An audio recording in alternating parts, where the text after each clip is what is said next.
Paul McCartney. Oh, I'd like to ask you, with your music and your lyrics, do you write the lyrics or do you write the music? Is John is the other way around with John and you? No, with the songs that we write, we both write lyrics and music, and it depends, you know. Like with some songs I write lyrics and music, and so does John with some other songs. On some, we just get together and just do a line each, you know, words and music each. Depends, you know, how it happens and what kind of mood we're in. It's normally no formula about it, though. How did you feel about your performance out there today? I think it's answered all enjoyed questions, it. didn't you? I enjoyed it, you know, it was quite good. The thing was that the amps broke down, you know, in one of the numbers, because there was some business with one of the wires broke or something, so which is a bit of a drag, you know, but nobody seemed to notice. Do you think that this God thing is quashed forever now? Well, it should be, you know. I mean, the amount of time we've spent on it, and you know, I don't know, all last night trying to explain to everyone about it. So we didn't really mean it like that, you know. And I think, you know, from what I've seen of the people who've heard what we had to say about it, they seem to think it's okay now, you know. It should be, you know, because I mean, I didn't think it was ever un-okay. You know. About the Revolver album, the Indian sounds that you're getting on it. Yeah. Who is mainly responsible for this side of the Indian sounds? The Indian sounds. George. Yeah. George has been studying. Definitely, mainly George, because we started off, you know, just hearing Indian music and sort of listening to things, and we liked the drone idea, because we'd done a bit of that kind of thing in songs before, you know. But George got very interested in it and went to a couple of Ravi Shankar concerts, and then he sort of met Ravi and sort of was knocked out by him, and thought, like, just as a person, he's an incredible fella, you know, he's one of the greatest. And he thought, he didn't know that George was serious about it, and so when he found out George was serious, he was knocked out too. So the two of them are having a great time. And, you know, that's how we've got Indian sounds on at the moment. Because the thing is, anyway, it's nice to sort of start bridging the two kinds of music. You know, because we just started off in a very simple way. And then this album's got a bit better. I mean, it's a little bit more like Indian music. And it helps people to understand it, too, because it's very hard at first to understand, yeah. Once you get into it, it's the greatest. Who decided on this Tomorrow Never Knows, Weird Effects? Weird Effects. Well, see, we wrote the song, and it was a very funny song from the start, because John came up with the lyrics to it. And he'd just been reading Tibetan Book of the Dead. And he was dead impressed by it, you know, very impressed. And he decided that he'd write the song, and we only had one verse. I think we stretched it to sort of two verses, and we couldn't think of any more words because we'd sort of said it all what we wanted to say in about two verses. So we had to try and work out how to sort of do it and how to make it different. So I decided to do some of those loops that I'd been doing on my home tape recorder, and they're just tape loops, and I'd been making them. So I just took along about a bag full of 6 tape loops to the session, and we just tried them and mixed them in and brought them in those places. And so I suppose it was sort of vaguely my idea, that bit of it. Did you find opposition from people who want you to play to the teenagers? Yeah, well, the thing is, you see, we've kept quite a few songs on the album. I mean, if we just suddenly did exactly what we'd want to do,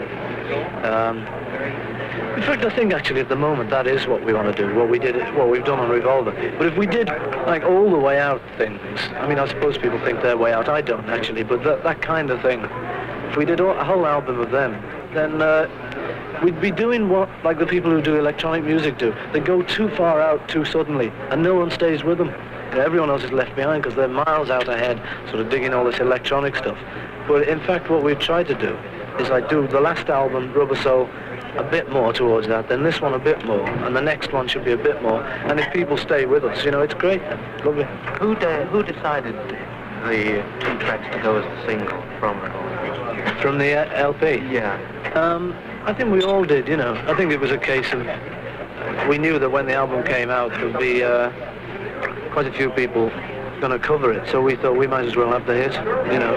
I think another Rigby will be another Yesterday. I don't know, I don't think actually. The only thing that's similar to Yesterday is the fact that there's violins and stringed instruments on it. Apart from that, I think it's nothing to do with it, yeah. Completely different kind of tune. I think it's better in a way, but I sang Yesterday better. I sang Eleanor Rigby, terrible. Wow, nonsense, very bad. No, you listen to it, you know, and it's... I've listened. We well, okay. Actually then, Paul, your music now is improving every time, and you're making the lyrics more interesting also, aren't you? Well, see, that's the thing. I mean, if we stayed where we were in, say, 1960 when we were doing Love Me Do, and then Please Please Me, and From Me to You, which was one kind of thing, you know, it was a kind of thing people liked.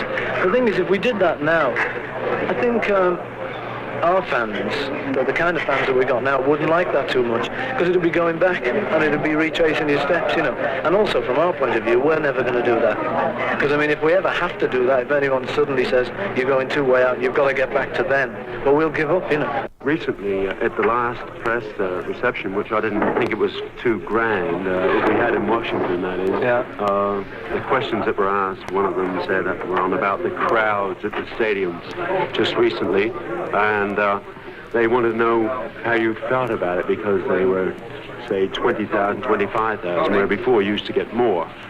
But yeah, no, I don't mind about that. You know, the thing is, the people keep saying to us, look, your record sales have gone down and your concert appearances have gone down. But the thing is that compared with anyone else, they haven't.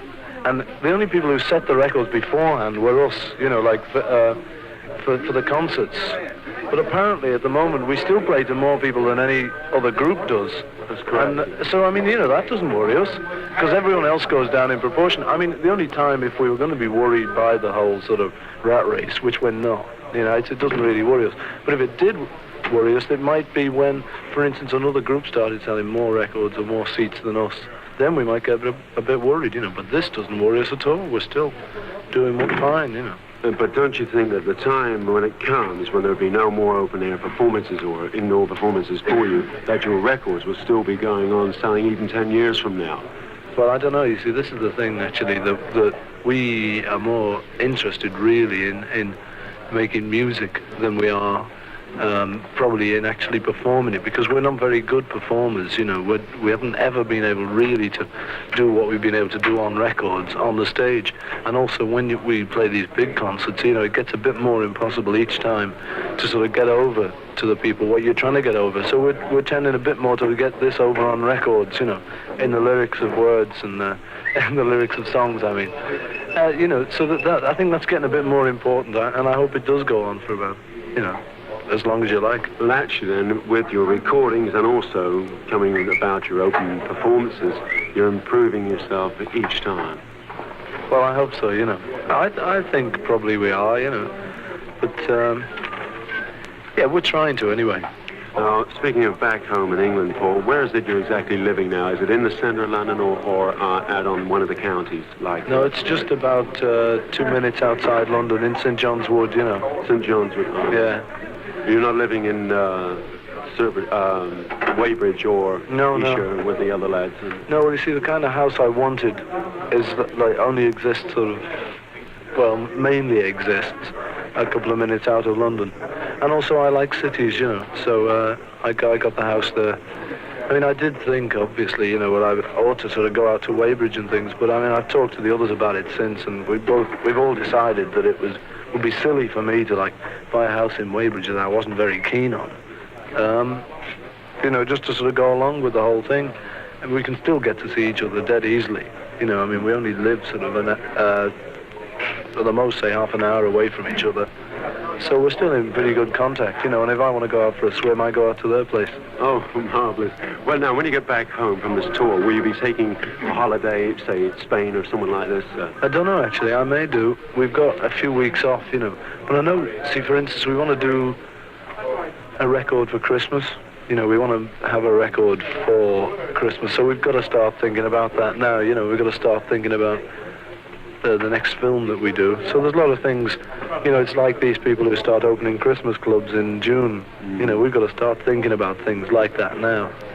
So it'll be a holiday, but I think it'll be a holiday in which we'll be trying to think of things for when it isn't a holiday, you know.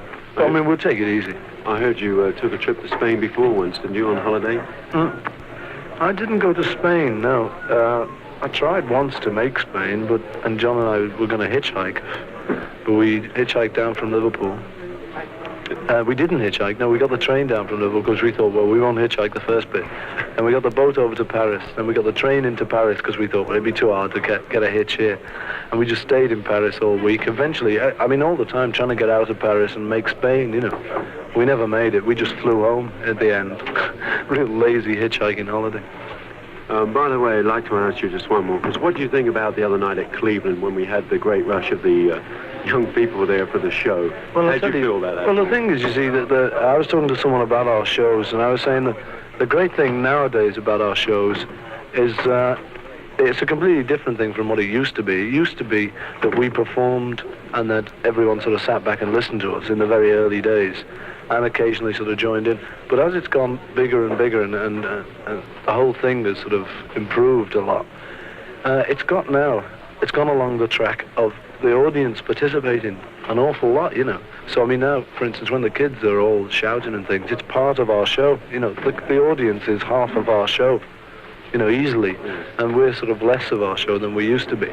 But I mean, we don't mind that. It's great to have somebody else working on a show with you, you know. It's like all those people are in our act, you know. Yeah. So that's fine. I mean, we love that. And so, for instance, when they do break through and things, as long as like nobody gets hurt, and as long as it's not too dangerous, because I mean, you know, we've been through more dangerous things. We used to have fights when we started off.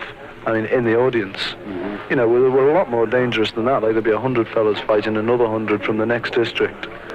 And, you know, there'd be bottles and chairs going all over the place, and that was more dangerous than it gets now. So, I mean, it doesn't particularly worry us. As long as nobody else gets hurt, we love it, love every minute of it. But actually, I think the other night at Cleveland, when all these youngsters steaged forward, it wasn't the act of violence or anything like this. It was more love for you than anything else. Well, you know, I don't think any of them are violent. You know, they just come along. There's maybe one or two in a crowd of about 1,000 that's violent. But generally, they just want to... I mean, for instance, the other night, they all just came to the front of the stage. Nobody really tried to make much effort to get up on the stage, you know. Admittedly, there were a sort of big gang of coppers saying, get off. But I think they just wanted to sort of see us, listen to us and that, you know. It wasn't too bad at all. I enjoyed it. Well, actually, what we're trying to say now is that the Beatlemania is still here in America, and you're still loved, even though the papers might put words differently. So you've proved the point, haven't you? Well, I think the thing is that, like, every newspaper anywhere, when they get articles about Beatlemania and, you know, so many seats sold out and things, they can't go on forever writing that because it's no longer news after a bit. They've got to start knocking because it's the only way they can get any news out of it, you know, and talk about us, or else they don't talk about us. So they try and find sort of the knocking things in what we say, like John's remark on Christianity, you know, and they try and knock it because it makes a big news story for them. But, you know, it doesn't worry us that, because, I mean, we just go along, we do the same things we always did.